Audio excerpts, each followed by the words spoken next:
الحمدللہ وحدہ لا شریک لہ والصلاۃ والسلام علی من لا نبی بعد۔ پارہ نمبر 3، اس کے آغاز میں انبیاء علیہ السلام کا ذکر کیا اور یہ ارشاد فرمایا کہ انبیاء میں سے بعض انبیاء کو اللہ تعالیٰ نے دوسرے بعض پر فضیلت دی ہے۔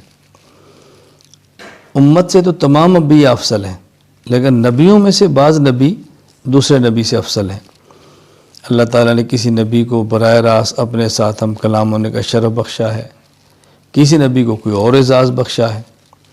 پھر انبیاء علیہ السلام کو معجزات جیسی ان کا ذکر کیا ہے۔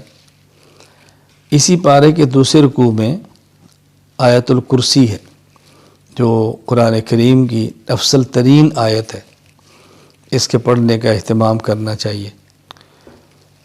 حضرت ابراہیم علیہ السلام کا جو نمرود کے ساتھ مناظرہ ہوا ہے اس کو تفصیل سے بیان کیا ہے، چونکہ نمرود خود کو سجدے کراتا تھا، خدائی کے دعوے کرتا تھا۔ ابراہیم علیہ السلام نے دلیل کی طاقت کے ساتھ نمرود کو خاموش کرایا ہے۔ یہاں یہ بات ذہن نشین فرما لیں کہ جس طرح دین کا کام تصنیف ہے، تبلیغ ہے، وعظ و نصیحت ہے، جہاد ہے، امامت ہے، خطابت ہے، اسی طرح مناظرہ یہ بھی دین کا ایک حصہ ہے۔ نبی معصوم ہوتا ہے، چھوٹا یا بڑا گناہ نبی نہیں کرتا۔ اگر یہ گناہ ہوتا ابراہیم علیہ السلام کبھی بھی یہ نہ کرتے۔ ابراہیم علیہ السلام کے مناظرے کا اللہ تعالیٰ نے تفصیل سے بیان فرمایا ہے۔ پھر سود کی حرمت کو بیان فرمایا، اور سود کی حرمت کو بیان کرتے ہوئے جہاں اور وعیدیں ہیں وہاں اہم ترین وعید یہ ہے کہ اللہ تعالیٰ نے سود خور کے ساتھ اعلان جنگ فرمایا ہے۔ جنگ کا ضابطہ یہ ہے کہ جس سے جنگ ہوتی ہے فریق دوسرے فریق کی سب سے قیمتی چیز تباہ کرتا ہے۔ اللہ تعالیٰ کے یہاں سب سے قیمتی چیز ایمان ہے۔ سود خور جب سود کو حلال سمجھتا ہے ایمان ختم ہو جاتا ہے۔ حرام سمجھ کے کھاتا ہے اور اس پر مداومت کرتا ہے، توبہ نہیں کرتا، تو خدشہ ہوتا ہے کہ ایمان ختم نہ ہو جائے۔ سود سے بچنا بے حد ضروری ہے۔ سود کا 1 روپیہ اپنی ماں سے 70 مرتبہ بدفعلی کرنے سے بڑا جرم ہے۔ 1 روپیہ کھانا۔ اللہ تعالیٰ ہم سب کی حفاظت فرمائے۔ سورۃ البقرہ کے آخر میں ایک دعا کا ذکر ہے جو ہمیں مانگنی چاہیے۔ ربنا لا تؤاخذنا ان نسینا او اخطأنا ربنا ولا تحمل علینا اصرا کما حملته علی الذین من قبلنا ربنا ولا تحملنا ما لا طاقت لنا به واعف عنا واغفر لنا وارحمنا انت مولانا فانصرنا علی القوم الکافرین۔ سورہ آل عمران۔ آل اولاد کو کہتے ہیں، عمران ایک شخص کا نام ہے، تو آل عمران کا معنی اولاد عمران۔ اس صورت میں چونکہ اولاد عمران کا تفصیل سے ذکر فرمایا ہے اس لیے سورت کا نام ہی سورہ آل عمران ہے۔ آغاز اس کا ہو رہا ہے اس بات سے کہ حضور اکرم صلی اللہ علیہ وسلم کے پاس نجران کے عیسائی ایک 60 افراد پر مشتمل وفد لے کر آئے۔ انہوں نے رسول اکرم صلی اللہ علیہ وسلم سے مکالمہ کیا، بحث کی۔ ایک ان کو ناز تھا کہ ہمارے یہاں شاعری بہت ہے، اپنا شاعر کھڑا کیا۔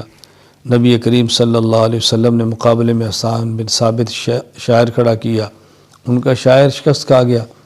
خطابت پہ ناز تھا تو خطیب کھڑا کیا۔ رسول اللہ صلی اللہ علیہ وسلم ثابت بن قیس اپنا خطیب پیش کیا، اس پر بھی وہ شکست کھا گئے۔ دلائل کی باری آئی تو رسول اکرم صلی اللہ علیہ وسلم نے خود دلائل بیان فرمائے۔ تو اس صورت میں دلائل ہیں اس بات کے کہ عیسیٰ علیہ السلام اللہ کے بندے ہیں، اللہ کے نبی ہیں۔ عیسیٰ علیہ السلام اللہ اور خدا نہیں ہیں۔ پھر اس صورت میں یہود و نصارہ کے جرائم کو بیان کیا ہے۔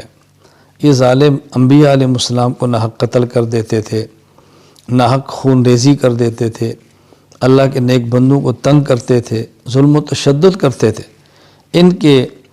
ان جرائم کو بیان کیا اور ہمیں حکم دیا ہے کہ ایسے مجرمین سے الگ رہو، ان کے ساتھ اپنے تعلقات، دوستی اور محبت قائم نہ رکھو۔ یہ بات ہمیشہ یاد رکھ لیں، قلبی محبت جسے موالات کہتے ہیں کفار کے ساتھ جائز نہیں ہے۔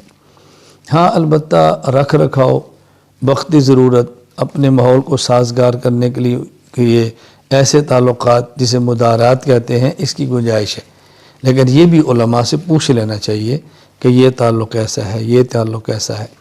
کفار کے ساتھ تجارت جائز ہے، لیکن اس وقت جب کفار مسلمانوں کو نقصان نہ پہنچا رہے ہوں، املاک تباہ نہ کر رہے ہوں، تجارتی مال کو اسلام خلاف استعمال نہ کر رہے ہوں، بہرحال ہر وقت علماء سے رابطہ رکھے تو پوچھ لینا چاہیے کہ اب اس تعلق کی نوعیت کیا ہے، یہ تعلق کیسا ہے، یہ کیسا ہے۔ پھر اس صورت میں 3 بڑے اہم واقعات بیان کیے ہیں۔ حضرت مریم کی والدہ کا ذکر ہے، اولاد نہیں تھی، منت مانگی، اے اللہ تو بیٹا دے، میں اس کو تیرے دین کے لیے وقف کر دوں۔ اللہ تعالیٰ نے بیٹی عطا فرمائی، تو حضرت مریم کی والدہ کو سرا ہوا کہ بیٹا ہوتا تو میں دین کے لیے پیش کرتی، بیٹی کیا کرے گی؟ اللہ تعالیٰ نے بڑا پیارا جواب دیا، وَلَيْسَ ذَكَرُ كَالْأُنثىٰ، جو بیٹا تو نے مانگا ہے اس بیٹی کی طرح نہیں ہے جو ہم نے دی ہے۔ تو بس اوقات دینی معاملات میں بیٹیاں بیٹوں سے بڑھ جاتی ہیں۔ اللہ تعالیٰ کی رحمت ہے، بیٹی ملے تو دل چھوٹا نہیں کرنا چاہیے، اللہ کی رحمت سمجھ کے قبول کرنا چاہیے۔ نظر کا مسئلہ بھی بیان فرمایا کہ نظر اللہ کے لیے ہو، نظر کسی غیر اللہ کے لیے ہرگز نہیں ہونی چاہیے۔ پھر اس میں زکریا علیہ السلام کا ذکر فرمایا، زکریا علیہ السلام کی اولاد نہیں تھی تو انہوں نے بھی دعا دیکھی، انہوں نے بھی دعا مانگی، اللہ نے ان کو یحییٰ جیسا بیٹا عطا فرما دیا۔ تو ولی کی کرامت کو دیکھ کے اللہ سے مانگنا چاہیے، ولی سے نہیں مانگنا چاہیے۔ ولی کی کرامت کو دیکھ کر ولی سے مانگنا یہ عیسائیت ہے، ولی کی کرامت کو دیکھ کر ولی کے خدا سے مانگنا یہ اسلام ہے۔ پھر حضرت عیسیٰ علیہ السلام کی پیدائش کو بیان فرمایا، کلمہ کن سے پیدا ہوئے، بغیر ظاہری اسباب کے پیدا ہوئے، تو یہ 3 واقعات بیان فرمائے۔ آخر میں یہود کا ایک نظریہ تھا، اس کا رد کیا ہے۔ یہود کا نظریہ کیا تھا کہ عیسیٰ علیہ السلام کو سولی پر چڑھا دیا گیا ہے، قتل کر دیا گیا ہے۔ اللہ تعالیٰ نے بات سمجھائی ہے کہ نہیں؟ حضرت عیسیٰ علیہ السلام کو پہلے اللہ نے فرمایا انی متوفی کا، کہ موت میں دوں گا، تسلی دی ہے۔ اس کے بعد فرمایا ورافعو کا، میں تمہیں آسمان پہ اٹھا لوں گا۔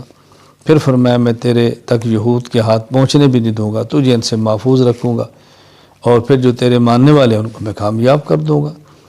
تو حضرت عیسیٰ علیہ السلام آسمان پر زندہ ہیں، قیامت سے پہلے آئیں گے، رسول اکرم صلی اللہ علیہ وسلم کا امتی ہونے کی حیثیت سے جہاد کریں گے، اور پھر پوری دنیا میں عیسیٰ علیہ السلام کے وقت کوئی ایک شخص بھی ایسا نہیں ہوگا کہ جو کافر ہو۔ اللہ تعالی ہم سب کو ایمان کی نعمت عطا فرمائے، زندگی میں عیسیٰ علیہ السلام کو دیکھ لیں تو اس کا سپاہی بنیں، ان کے ساتھ معاون بنیں، اور نہ ہو تو ابھی سے نیت کر لیں کہ ہماری زندگی میں آگے تو ہم انشاءاللہ ان کا ساتھ دیں گے۔ وآخر دعوانا ان الحمد للہ رب العالمین۔